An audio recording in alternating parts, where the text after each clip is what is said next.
Capítulo 6. Isso se pode dizer da morte. Você não precisa sair da cama por ela. Onde quer que esteja, eles a levam a você de graça. No gozo, eles blefam com desprezo. Observações suicidas são rasgadas do bocal dourado do louco. O chifre oco toca palavras gastas. É para avisar que ele não está se ocupando em nascer. Está ocupado morrendo. Quando chegou a hora e o velho Kingsley sofreu uma queda desmoralizante e desorientadora, ele foi para sua cama e finalmente virou o rosto para a parede. Depois disso, não de todo deitado, esperou pelo serviço de quarto hospitalar. Mate-me, seu maldito idiota! Exclamou ele certa vez, de forma alarmante, para o filho Philip, mas, essencialmente, esperou com passividade pelo fim, que veio, sem muita agitação e sem peso. O Sr. Robert Zimmerman, de Bing, Minnesota, teve pelo menos um encontro íntimo com a morte, mais de uma atualização e revisão de sua relação com o Todo-Poderoso e as 4 últimas coisas, e parece continuar demonstrando que há muitas formas diferentes de provar que alguém está vivo. Afinal, considerando as alternativas, antes de receber o diagnóstico de câncer de esôfago há 1 ano e meio, eu muito animadamente contei aos leitores de minhas memórias que, diante da extinção, queria estar plenamente consciente e desperto, de modo a ter a morte no sentido ativo, e não no passivo, e ainda tento alimentar aquela pequena chama de curiosidade e desafio, disposto a tocar a corda até o fim e desejando não ser poupado de nada que diz respeito a uma vida. Contudo, uma coisa que a doença grave faz é levá-lo a examinar princípios conhecidos e ditos aparentemente confiáveis. E há um que eu percebo que não estou dizendo com a mesma convicção de antes. Em particular, parei um pouco de anunciar que o que não me mata me fortalece. De fato, agora fico pensando em por que um dia achei isso profundo. Normalmente é atribuído a Friedrich Nietzsche, o As mich nicht umbringt macht mich sta Kontremacher. Em alemão é lido e soa mais como poesia, motivo pelo qual me parece provável que Nietzsche o tenha tomado emprestado de Goethe, que escrevera um século antes. Mas a rima sugere uma razão? Talvez sim, pode ser que sim. Na questão das emoções, consigo me lembrar de pensar em momentos difíceis envolvendo amor e ódio, dos quais, por assim dizer, saí com vantagens, com alguma força conquistada da experiência qual eu não poderia ter adquirido de outra forma, e uma vez ou duas, ao sair andando de um carro acidentado ou de um encontro íntimo com a destruição enquanto fazia reportagens no exterior, experimentei uma sensação bastante tola de ter sido fortalecido pela desventura. Mas isso não é mais que dizer sigo em frente pela graça de Deus, que não é mais que a graça de Deus me abraçou feliz e passou por cima daquele outro homem infeliz. No mundo físico bruto, e naquele abarcado pela medicina, há coisas demais que podem matá-lo, não matá-lo ou deixá-lo consideravelmente mais fraco. Nietzsche estava destinado a descobrir isso da forma mais difícil possível, o que torna adicionalmente perturbador que ele tenha escolhido incluir a máxima em sua antologia de 1889 Crepúsculo dos Ídolos. Em alemão é Geo Contrema Tsendea Contremamerung, claramente ecoando o épico de Wagner, possivelmente sua grande divergência com o compositor, tendo ele ficado horrorizado com o repúdio por Wagner dos clássicos em benefício de mitos e lendas de sangue alemães. Foi uma das coisas que deram a Nietzsche força moral e coragem. O subtítulo do livro Como Filosofar com o Martelo tinha muito de bravata. No restante da vida, no entanto, Nietzsche sofreu com os efeitos da sífilis, muito provavelmente contraída durante seu primeiro encontro sexual, que lhe resultou em enxaquecas terríveis, ataques de cegueira, e por fim demência e paralisia. Isso, embora não o tenha matado de imediato, certamente contribuiu para sua morte, e nesse meio tempo não se pode dizer que o tenha tornado mais forte.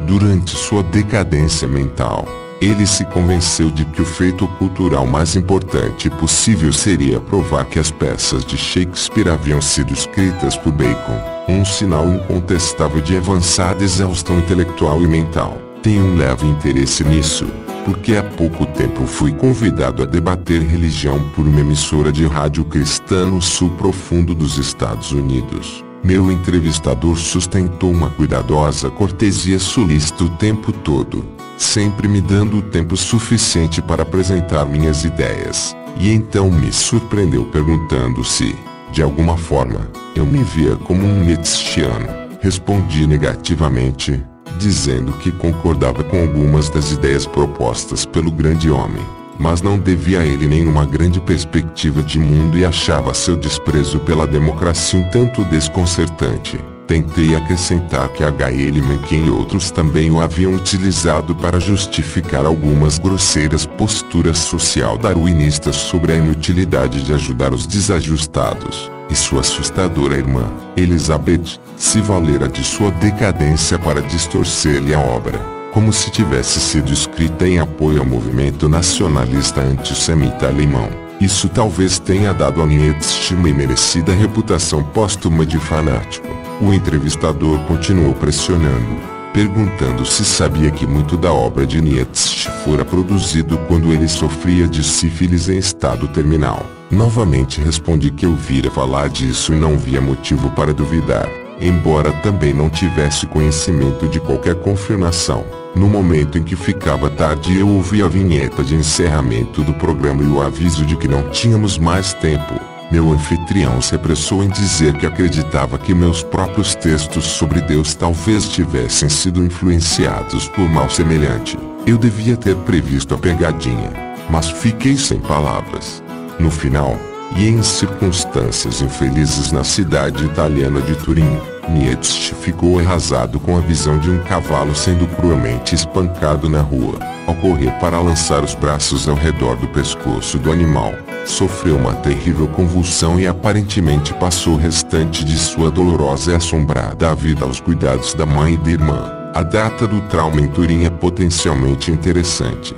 Ocorreu em 1889. E sabemos que em 1887 Nietzsche havia sido fortemente influenciado por sua descoberta da obra de Dostoiévski. Parece haver uma correspondência quase fantástica entre o episódio da rua e o medonho sonho experimentado por Raskolnikov na véspera de cometer os assassinatos decisivos de Crime e Castigo. O pesadelo, que é impossível esquecer depois que você o leu, envolve o espancamento terrivelmente prolongado de um cavalo até a morte. Seu dono açoita nos olhos, esmaga sua coluna com um bastão, convoca espectadores para ajudar no açoitamento. Não somos poupados de nada. Se a horrenda coincidência foi suficiente para produzir o desequilíbrio final de Nietzsche, ele devia estar enormemente enfraquecido ou chocantemente vulnerável por conta de seus outros sofrimentos não relacionados. Então, eles de modo algum serviram para torná-lo mais forte.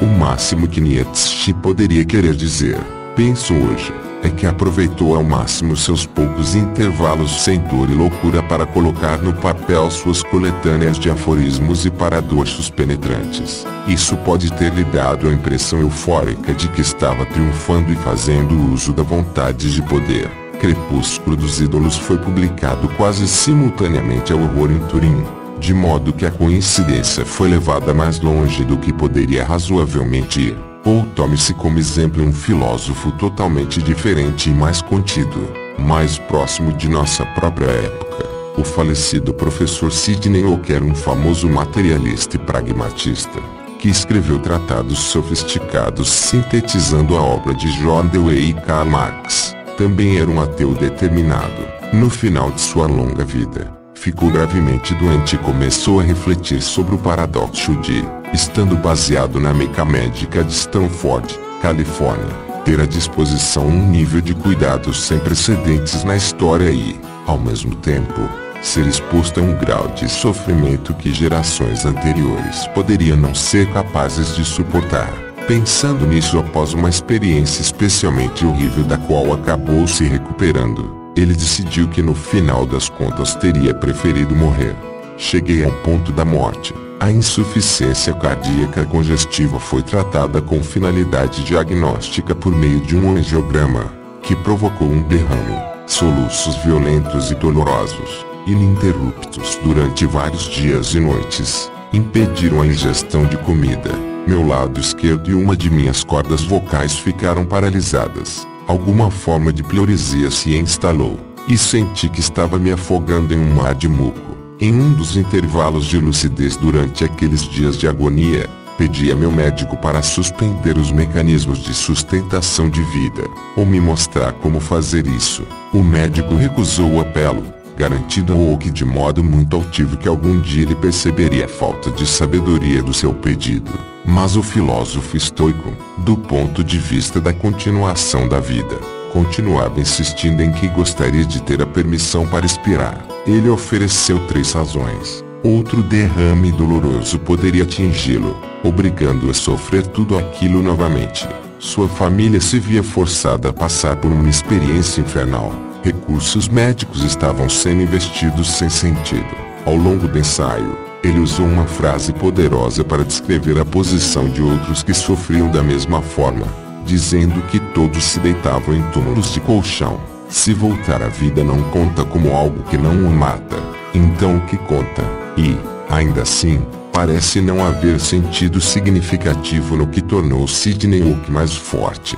De fato, isso parece ter voltado a atenção dele para o modo pelo qual cada debilitação se soma à anterior e se torna uma infelicidade cumulativa, com um único resultado possível. Afinal, se fosse diferente, cada ataque, cada derrame, cada soluço vil, cada acesso de muco iria coletivamente se somar e aumentar a resistência. E isso é claramente absurdo. Então, ficamos com algo bastante incomum nos anais das abordagens não sentimentais da extinção. Não o desejo de morrer com dignidade, mas o desejo de ter morrido. O professor Hook nos deixou finalmente em 1989.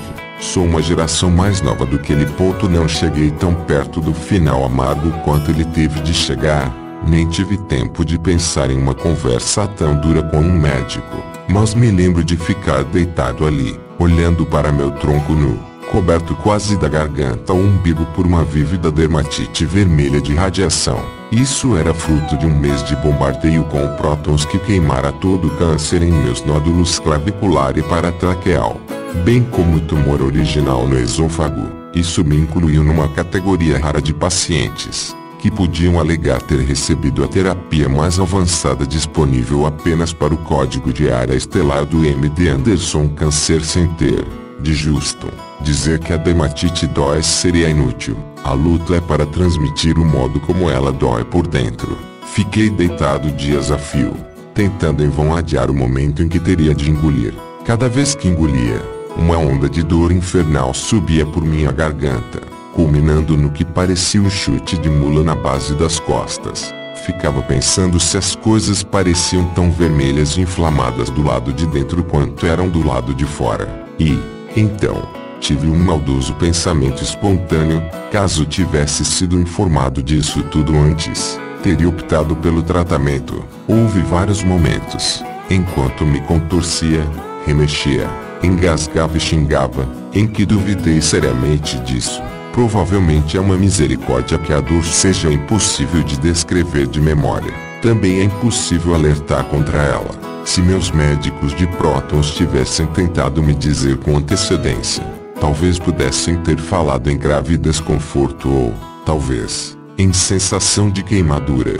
Só sei que absolutamente nada teria me preparado ou fortalecido para essa coisa que parecia ignorar analgésicos e me atacar em meu cerne. Eu agora pareço não ter mais opções de radiação naqueles pontos. 35 dias seguidos são considerados o máximo que alguém pode receber. E, embora isso não seja de modo algum uma boa notícia, me poupa de ter de pensar se voluntariamente suportaria o mesmo tratamento outra vez. Mas, também por misericórdia, agora não consigo recordar de como me senti durante aqueles dias e noites dilacerantes, e desde então tive alguns intervalos de robustez relativa. Portanto, como um ator racional, considerando a radiação junto com a reação e a recuperação, tenho de concordar que se tivesse recusado o primeiro estágio, evitando o segundo e o terceiro, já estaria morto. E isso não tem apelação. Contudo, Não há como negar o fato de que estou enormemente mais fraco desde então.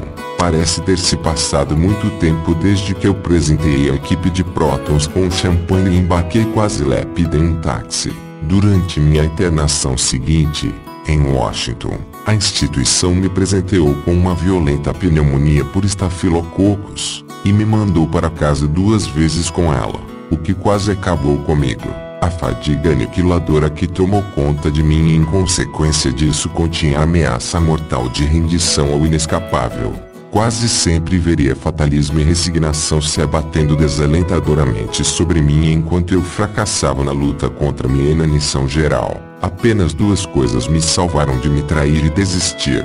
Uma esposa que se recusava a me ouvir reclamando dessa forma tediosa e inútil e vários amigos que também falavam francamente sobre isso. E o analgésico básico. Com que felicidade eu programava meu dia enquanto via a injeção ser preparada. Era um grande evento. Com sorte, no caso de alguns analgésicos, você consegue sentir o efeito acontecendo, uma espécie de formigamento quente com um êxtase idiota. Cheguei a isso, como os tristes idiotas que atacam farmácias em busca de Oxycontin. Mas era um alívio ao tédio, um prazer culpado. Não há muitos deles em Tumorlândia, e, não menos importante, um alívio da dor. Em minha família inglesa, o papel de poeta nacional não era ocupado por Philip Larkin, mas por John Betjeman, bardo dos subúrbios e da classe média, e uma presença muito mais cáustica do que a figura delicada que ele algumas vezes apresentava ao mundo. Seu poema 5 O'Clock Shadow mostra muito menos sedoso. Esta é a hora do dia em que nós na ala masculina pensamos, mais um acesso da dor e eu desisto da luta. Quando aquele que lutar para respirar pode lutar com menos força. Esta é a hora do dia que é pior que a noite. Passei a conhecer bem esse sentimento. A sensação e a convicção de que a dor nunca irá passar e que a espera pela dose seguinte é injustamente demorada. Então, um surto repentino de falta de fôlego, seguido por alguma tosse inútil e depois, se for um dia nojento, mais expectoração do que consigo suportar, canecas de saliva velha, eventualmente muco. E desde quando, inferno, eu preciso de azia nesse exato instante? Não é como se tivesse comido algo. Um tubo transporta todo o meu alimento. Tudo isso, e o ressentimento infantil que vem junto, produz enfraquecimento. Da mesma forma como a impressionante perda de peso, que o tubo parece incapaz de combater. Perdi quase 1/3 de minha massa muscular desde o diagnóstico do câncer. Isso pode não me matar, mas a atrofia muscular torna ainda mais difícil fazer até os exercícios simples sem os quais ficarei ainda mais fraco. Digito isto tendo acabado de receber uma injeção para tentar reduzir a dor em meus braços, mãos e dedos. O principal efeito colateral dessa dor é dormência nas extremidades, me enchendo do medo irracional de que poderei perder a capacidade de escrever. Sem essa capacidade, tenho certeza antecipada, minha vontade de viver seria enormemente atenuada. Costumo dizer de forma grandiosa que escrever é não apenas minha forma de vida e de ganhar a vida, mas minha própria vida, e isso é verdade, quase como a ameaça de perda da voz, que atualmente vem sendo aliviada com algumas injeções temporárias nas pregas vocais. Sinto minha personalidade e minha identidade se dissolvendo enquanto contemplo mãos mortas e a perda das correias de transmissão que me ligam à escrita e ao pensamento. Essas são fraquezas progressivas que em uma vida mais normal poderiam ter levado décadas para tomar conta de mim. Mas, como na vida normal, a pessoa descobre que cada dia que passa representa mais e mais, sendo implacavelmente subtraído de menos e menos. Em outras palavras, o processo ao mesmo tempo enfraquece e o leva mais perto da morte. Como poderia ser diferente? Quando estava começando a refletir sobre isso, deparei com um artigo sobre o tratamento de distúrbio de estresse pós-traumático. Hoje, por experiência caramente adquirida, sabemos muito mais sobre esse mal. Aparentemente, um dos sintomas pelos quais ele se revela é o que um veterano calejado dirá, buscando lançar luz sobre sua experiência, que o que não me mata me fortalece. Esta é uma das manifestações da negação. Eu sinto atração pela etimologia alemã da palavra stark e sua derivação usada por Nietzsche, sta com trema que significa mais forte. Em Yiddish, chamar alguém de starker é dar a ele o crédito de lutador, de sujeito durão, alguém que trabalha duro. Até agora decidi aceitar o que minha doença puder jogar sobre mim e permanecer combativo, mesmo enquanto acompanho minha inevitável decadência. Eu repito, isso não é mais do que uma pessoa saudável tem de fazer em câmera lenta. É nosso destino comum, mas nos dois casos é possível dispensar máximas banais que não justificam sua aparente importância. Posso ter aberto uma exceção à minha regra nascente de que é preciso desconfiar de Nietzsche ou meu fingimento para comigo mesmo de que tinha recursos que verdadeiramente talvez não tivesse. Uma boa parte da vida com câncer tem a ver com o sangue, do qual o câncer de fato é um mal particular. O doente se verá dando uma boa quantidade do fluido, seja para facilitar a abertura de um catéter, seja para examinar os níveis de açúcar e outras substâncias no sangue. Durante anos achei absurdamente fácil me submeter a exames de sangue de rotina. Eu entrava, sentava, suportava um rápido aperto de torniquete até que uma veia se tornasse disponível ou acessível, e depois uma picadinha única permitia encher os pequenos tubos e seringas. Contudo, com o tempo, isso deixou de ser um dos pontos altos prazerosos do dia médico. O responsável pela flebotomia se sentava, tomava a minha mão ou pulso em sua mão e suspirava. Os inchaços avermelhados e roxos já podiam ser vistos, dando ao braço uma aparência definitivamente drogada. As próprias veias estavam afundadas em seu leito, vazias ou esmagadas. Muito eventualmente eles cooperavam com uma estratégia que consistia em dar tapinhas lentos nelas com as pontas dos dedos, mas isso raramente produzia efeito. Ocorriam grandes inchaços, normalmente perto do cotovelo ou da articulação do pulso, ou em qualquer lugar onde pudessem causar mais mal. Além disso, é preciso parar de fingir que a coisa era efetivamente indolor. Chega do papo confiante de uma picadinha, e não dói tanto ter uma agulha enfiada uma segunda vez. Não, o que dói é ela ser movimentada para frente e para trás na esperança de que consiga penetrar devidamente na veia para liberar o fluido necessário. E quanto mais isso é feito, mais dói. Isso ilustra toda a questão em um microcosmo. A batalha contra o câncer é reduzida a uma luta para conseguir algumas gotas de sangue de um grande mamífero quente que não consegue fornecê-las. Por favor, acreditem quando digo que a pessoa começa rapidamente a simpatizar com os técnicos da área. Eles se orgulham de seu trabalho e não gostam de causar desconforto.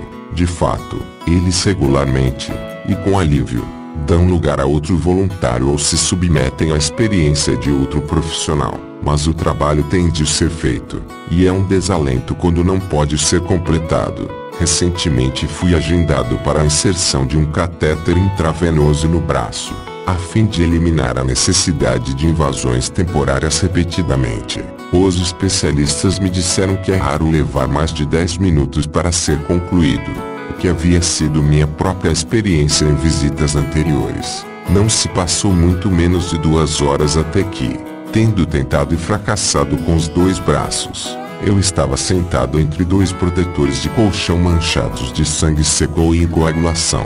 O incômodo das enfermeiras era palpável, e estávamos longe de uma solução. À medida que esse tipo de coisa se tornou mais comum, comecei a assumir o papel de animador. Quando a técnica se oferecia para parar, eu a estimulava a seguir em frente e garantia que ela tinha minha simpatia. Eu relatava o número de tentativas feitas na oportunidade anterior, para estimulá-la a se esforçar mais. Minha imagem pessoal era do imigrante inglês destemido, erguendo-se acima da agonia de uma pequena agulha. O que não me mata, declarava, me fortalece.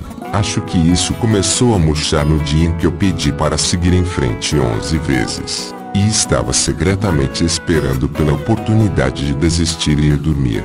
Então, de repente, o rosto preocupado do especialista se iluminou enquanto ele exclamava: "Bem, 12 é o número da sorte." E o tubo da vida começou a esvaziar a seringa. A partir desse momento, Pareceu absurda a ideia de que esse blefe de minha parte estava me fortalecendo ou fazendo com que as outras pessoas trabalhassem com mais vigor ou alegria. Qualquer que seja seu ponto de vista sobre o resultado ser afetado pelo moral, parece certo que é preciso escapar do reino da ilusão antes de tudo.